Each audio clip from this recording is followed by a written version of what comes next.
We're with them all the way. Morning glory and evening grace, America. I'm Hugh Hewitt. That was President Trump aboard Air Force One. After the NATO meeting, I begin today by talking with Majority Leader of the United States Senate, Senator John Thune of South Dakota. Hello, Leader. Welcome back to the Hugh Hewitt Show. Hugh, always good to be with you. Thank you.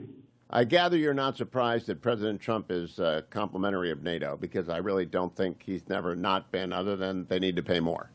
Right, and he's gotten them to pay more, which is a huge accomplishment and long overdue. This is something where the U.S. has shouldered the burden for so long, and a lot of these countries are more than able to step up in a more significant way, and it's encouraging to see that they are, and it wouldn't have happened without President Trump's leadership. So, Leader Thune, let's start with the American strikes on Iran on Friday and Saturday morning and their aftermath and the ceasefire. How do you assess President Trump's leadership here, and how do you assess the damage that we know has been done to Iran? Well, I think there's no doubt that Iran's nuclear program was severely set back as a result of they were very precise, and I'd have to say incredibly impressive strikes, the way it was executed. And as General Kane briefed yesterday, the final damage assessment will obviously take some time, but I expect that we'll get an interim update. We've got an all-senators briefing tomorrow that Secretary Rubio and Secretary Hegseth are going to be at and there to answer questions. But, I think you have to give the president incredible credit, I made this comment yesterday, but I was a senior in high school in 1979 when the Shah was overthrown, and the Carter administration's many mishaps were not unlike what we saw with Biden the last 4 years in terms of dealing with folks on the global stage. And the president did something that was just historic. And there's nothing, I was voted for Ronald Reagan, my first presidential election in 1980 in many respects, because I saw that peace through strength in him. And the country was desperately looking for that at the time. Country was desperately looking for that this time around, and I think that's why people across this country voted for President Trump. And I think the action will speak for itself. I'm not worried about the leaks from the Pentagon, though it's an irritant, Leader Thune. What do we do about people who don't take seriously their oath?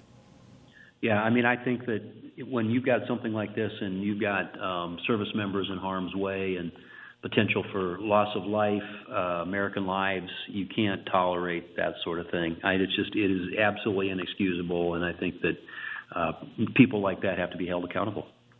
So, Leader Thune, before I go to the one big beautiful bill, one thing we've seen over the last month is Ukraine driving trucks to Siberia and using drones. We've seen Israel somehow building a drone factory and destroying Iranian air defenses from within the country.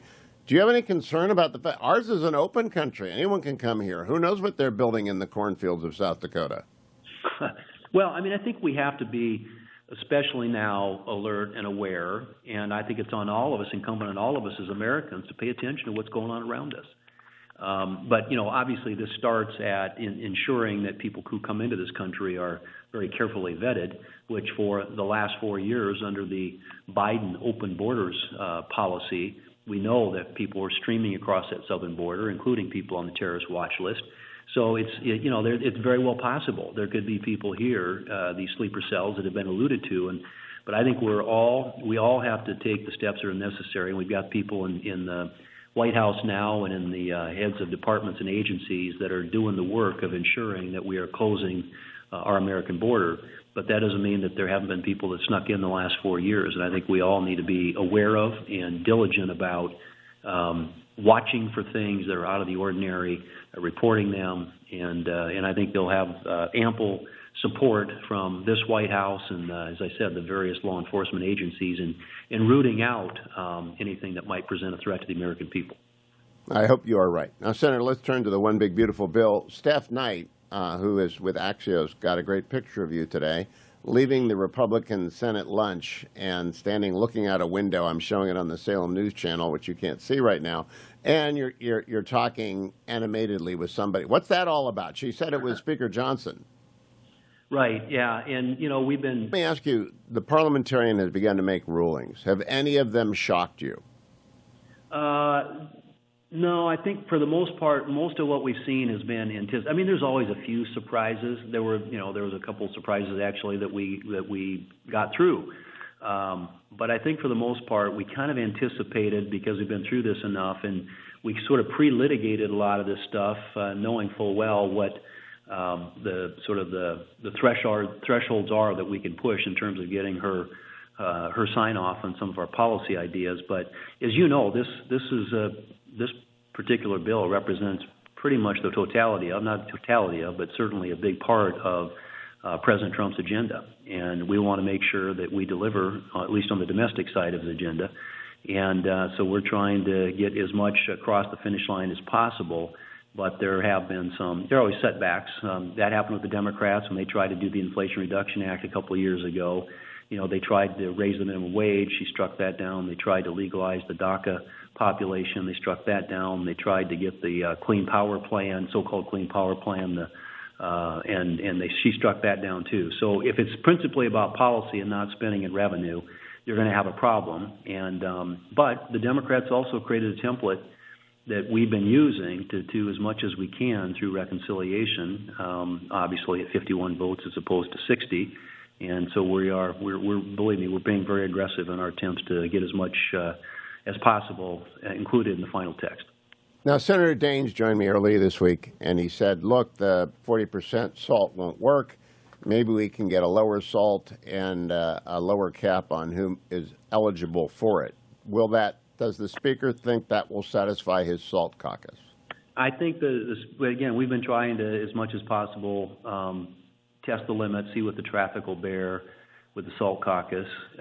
He's got to deliver the votes in the House, and we understand that, and I understand that's a much more difficult issue in the House. But the truth is, at least in the Senate, there isn't a single Senate Republican who cares much about this issue. And frankly, in my view at least, this was one of the better policy reforms in the 2017 Tax Cuts and Jobs Act, and that is for the first time, not having low-tax states subsidizing high-tax states. So it was a good policy reform, and we want to keep as much of it as we can. We know in order to get the votes in the House, we're going to have to make a deal there. But it's something that is a political necessity, and that's what's requiring, I think, the Senate to give some ground there. But if it were just left to our own devices, we like the policy right where it is. What's your level of confidence of a successful vote by July 4, Leader Thune?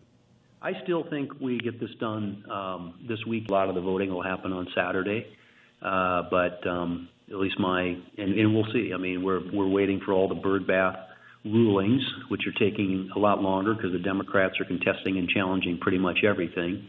But if we can get this done, it'll be a huge win for the American people. I mean, this is the biggest spending reduction in history, tax relief for working Americans, commitment to energy dominance, modernizing our military, securing our border. This really is the President's agenda encompassed or incorporated into this particular piece of legislation. And I'm hoping that not only can we get Republicans in the House and the Senate to rally behind it, but get it on the President's desk, signed into law, so that the American people who voted for him and voted for this agenda can benefit from it. Last quick question, Senator Thune. Mr. Mamdani won in New York last night, and Mamdani may not be known to most of this audience, but he's to the left of left. He makes AOC look like, Jim Langford. What do you think that tells us about the Democratic Party? I think it's scary that this is where their party, the base of their party is right now. This is a guy who is called for the globalization of Intifada. I mean, he wants to get rid of the New York police force. I mean, these things are so extreme and so radical. It really tells you where the base of their party is, and hopefully they're way out of touch with where the American people are. I think they are. Senator John Thune, good luck this weekend and into next week. I hope we get the big, beautiful bill done, and I appreciate your taking time with me this afternoon. Don't go anywhere, America. I'm Hugh Hewitt.